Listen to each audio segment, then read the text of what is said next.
Hello and welcome to a review of the Tirpitz, a Tier 8 German premium battleship. Now, what does premium mean? Premium means there is absolutely nothing that you can get with experience here. All modules are unlocked. The ship exists outside of the tech tree. You cannot research any other ships from here. But you have a bonus to XP and credits. Not that you can actually use the XP for anything at all.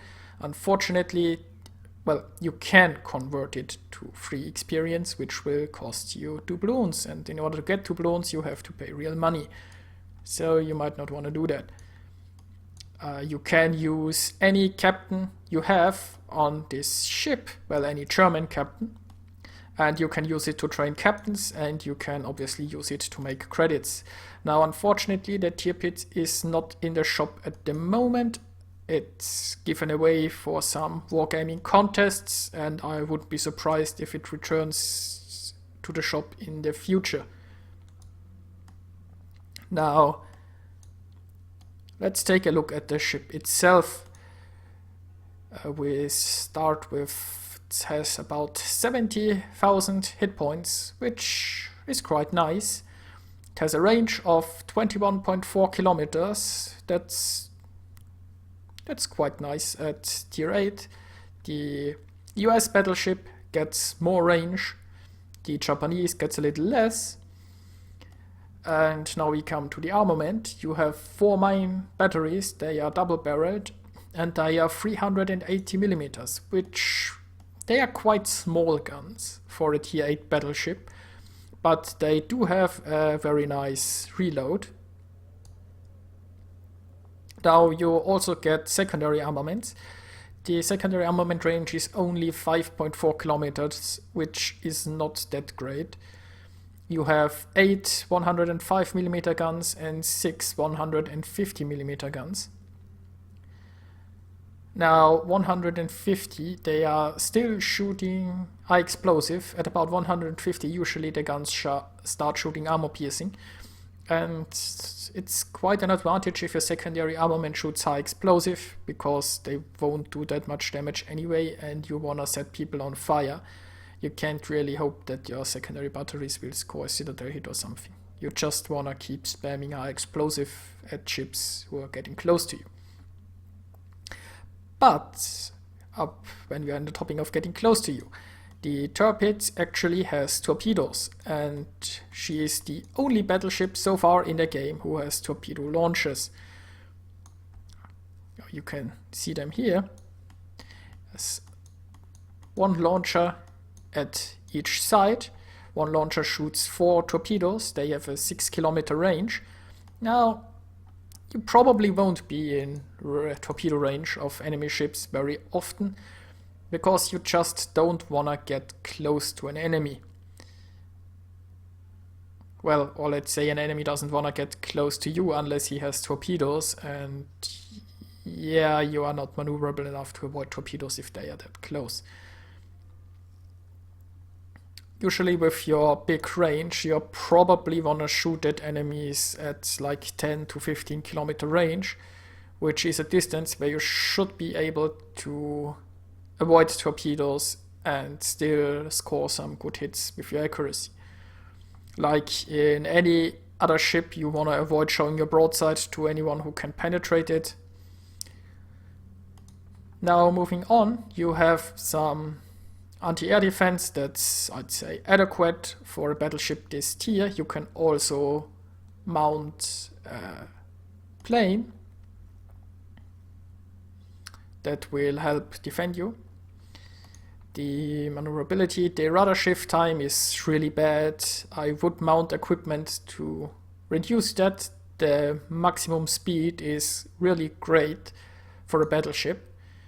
And, well, you have quite the air detectability range, but I mean, you should never expect much concealment from a battleship. Now let's take a look at the modules that I have here. I have the damage control party. You could switch it to the advanced version and whenever you do that, make sure you pay credits for it. That's probably worth it because you have more credit income anyway, and the reload time just gets a lot shorter, and you will use your damage control party a lot. Then you have the repair party. Yes, I mean, if you got the credits, go for the better ones. If you want one consumable in premium, I would go for the damage control party, I think. The repair party, I think it's okay like the way it is, and the catapult fighter as well. You could also mount a spotting aircraft, but the increased range really isn't that great. I mean, it's hard to hit at those ranges, and it's not like it's always available. And you will, in higher tiers, you will run into good carriers, and torpedo bombers can be a real problem, so you really want to have a catapult fighter for increased anti-air defense. Now, when we are talking about upgrades, I have mounted a main battery modification, one, which, well, it's, most importantly, it reduces the risk of magazine detonation, and it makes your main batteries more durable, which is great because they are your main batteries and you are depending on them. Then I have mounted a secondary battery modification too, which will increase my secondary batteries. Now, why didn't I use a main battery modification too? This can be quite misleading because while it does make your gun traverse better, it makes your loading time worse. 10% to loading time means exactly that. It increases the loading time, which sucks. Now I'm using a damage control system modification, reduce the chance of fire and flooding. That's always nice. As mentioned before, I'm using a steering mod for better rudder shift time, and I don't see the point in a target acquisition system. It's not like the concealment system really does that much. You could also, I think, let that slot empty, but I just mounted that. I mean, you can do whatever you want here, I guess. Now, if we want to compare the Tirpitz to the Amagi, the Tier 8 Japanese battleship, we can see the Amagi has a worse rate of fire, it has a worse turret traverse, but it has bigger guns.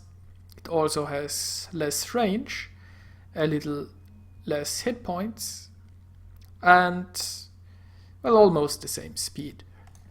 If we go back to the Tirpitz, you see 2.3 instead of 1.7 rate of fire, and yes, the 180 degree turn time is just, it's like almost 14 seconds better. Now, if we compare this to the North Carolina, and I don't have the North Carolina yet, unfortunately. North Carolina has also a slightly worse rate of fire. It has also a lot worse turret traverse. And it has bigger guns. It has 3 turrets, but they are triple barreled, so 1 gun more in total. North Carolina has also slightly less hit points. It has actually more range if upgraded, and it's a little slower. Now, that's enough about the stats, and we shall take a look at the game. Now, here we are in a game. We are on the map Trap in the zone game mode in a Tier 8 battle. And you can now see the Tirpitz in all its glory in game. Now, on this map, I kind of dislike the south here. There just isn't really much cover. You're pretty much in the open. I mean, depending on what ship you are and how much support you have, that's not such a big deal. Here in the north, with many islands, you always have to be careful that you aren't ambushed by a destroyer when you come around an island.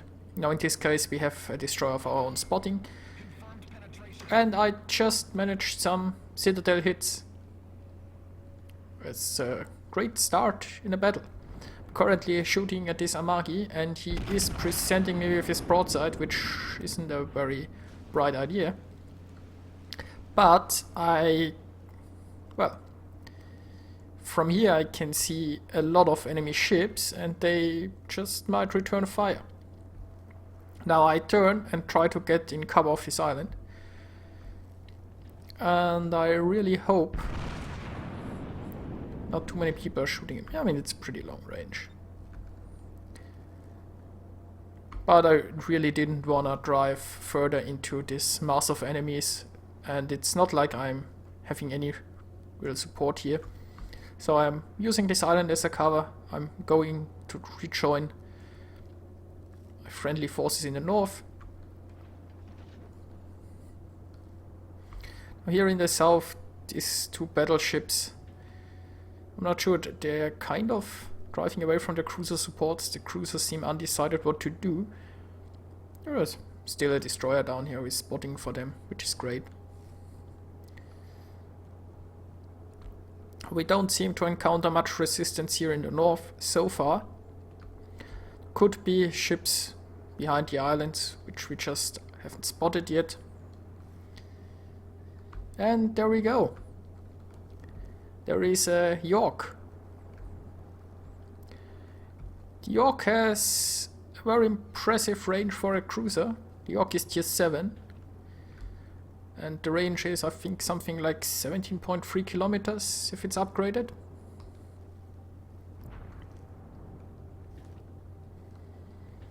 Now, so far the York doesn't have too many friends around here. But support is coming, I think. But we have already 3 ships who can shoot at her. Unfortunately, I miss. You can also see here just how fast the turrets turn for a battleship.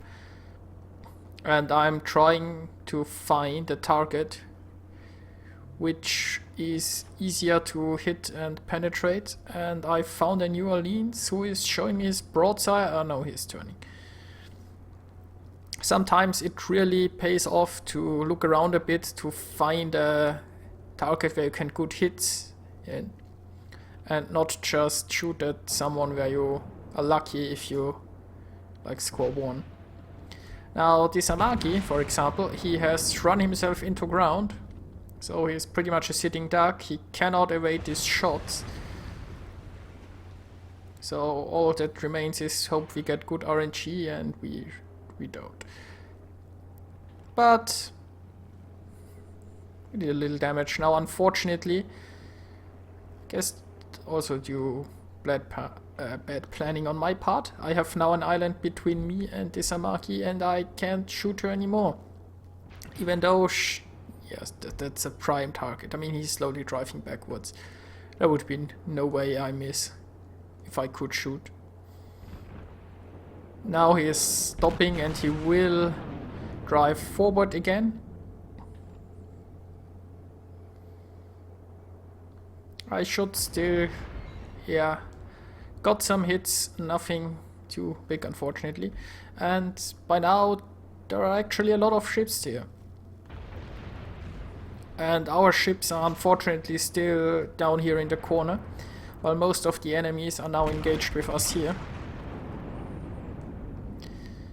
And yeah, I'm turning away, trying not to present my broadside.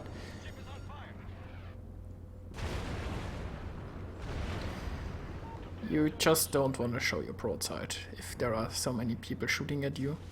You want to avoid. And now I just switch to the York. He is showing me his side.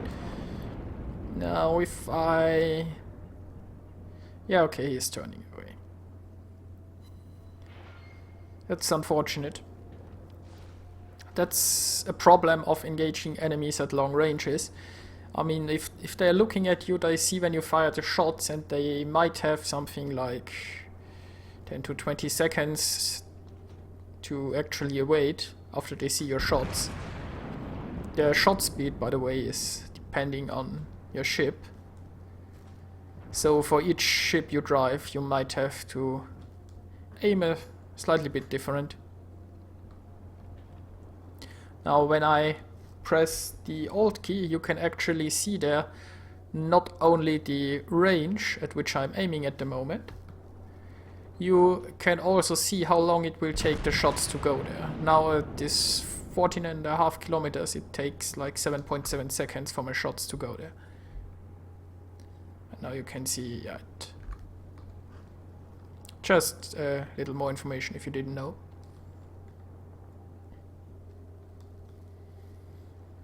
Now I am not really engaging those ships because we are badly outnumbered here.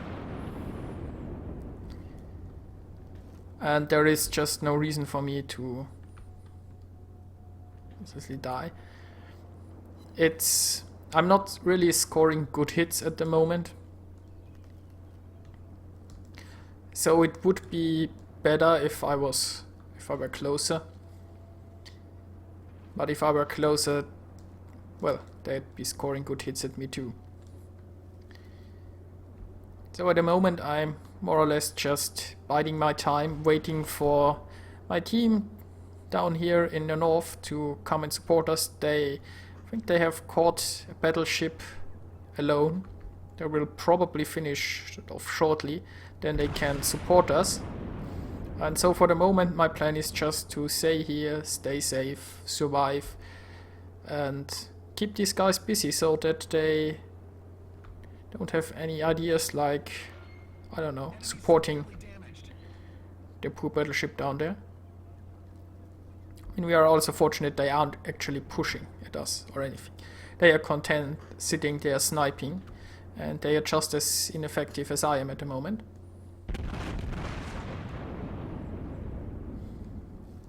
Well, okay, they are killing our cruiser here.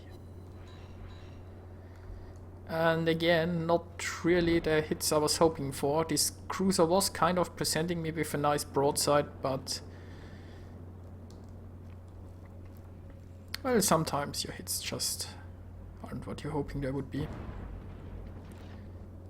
And well, there are a lot of tasty cruisers around there, but I might have got myself a little too close to the enemies while circling around here. Also under attack from dive bombers. Now dive bombers aren't really that dangerous. They can do a bit of damage. I think the most dangerous they are is if they set you on fire, and I have been set on fire with a single dive bomber squadrons 3 times, and that's really sad. And this Cleveland, he's again presenting us with his flush broadside, but unfortunately he doesn't get punished for it, because my shots once more just aren't what I was hoping they would be. Now I've used my damage control party to get rid of the fires, and I have popped my repair, and I'm once again driving away. There are just too many enemies to engage for me, even if I'm in a battleship. And by now they have dealt with the enemy down there, and well, hopefully they are pushing north soon.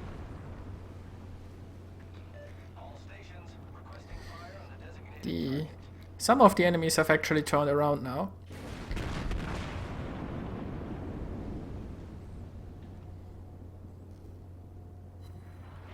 And there we go, finally once more a Citadel hit, and this Cleveland is almost dead. Now we only need to finish him off. Of course he's setting us on fire once more, because why not?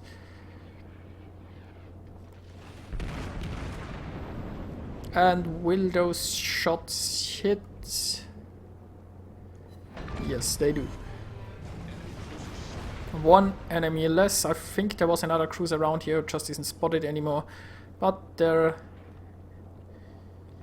they are starting to engage our guys in the south. So this is where I will be going next.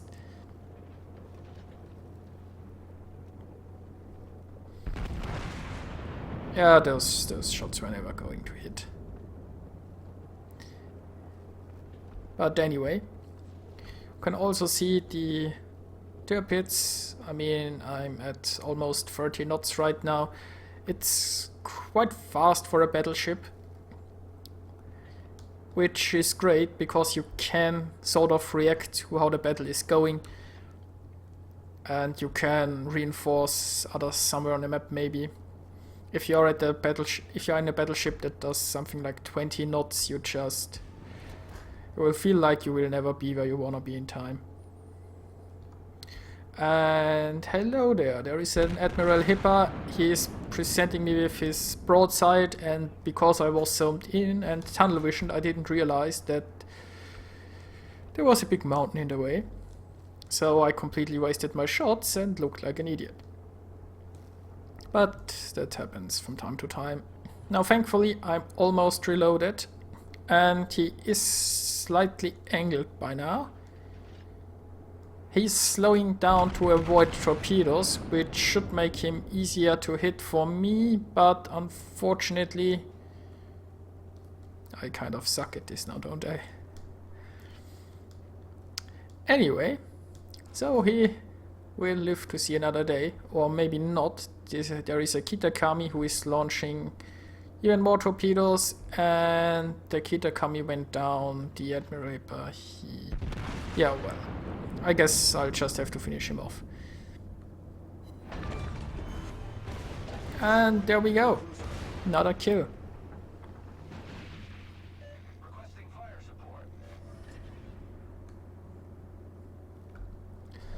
Now this game is getting pretty close. Both teams have a carrier and 2 battleships left. We have a destroyer and they have a cruiser. In the enemies we can see, they are all at least somewhat healthy. Pretty much like our team, I guess. But we are in a cap circle and they are at the border of the map. They have no chance of reaching this cap circle in time. They can try to snipe if they have the range, but not even the Nagato has the range, unless he has a range plane. So we win. And now there is actually a part that I recorded for my intro, because the last replay didn't show any use of the torpedo launchers. This was recorded on the Two Brothers map, and I came through the channel in the middle, which I usually wouldn't recommend. It was very late in the game, so wasn't too worried. I'm not even sure if there were any destroyers left. Here you can see I'm launching a full broadside of my torpedoes at the enemy battleship. They all hit. Now you can also see once more how nice the turrets turn. And there should be the salvo to finish him off. So my overall conclusion would be this ship is quite competitive when it comes to other tier 8 battleships. It is fun to drive, you can make quite a few credits, and if you like battleships and you're looking for a tier 8 premium ship, you should give it a try. Well, if it returns to the shop. And soon there is Christmas, we will never know, maybe Wargaming is nice to us and brings her back. I hope you liked this video, and I see you guys next time.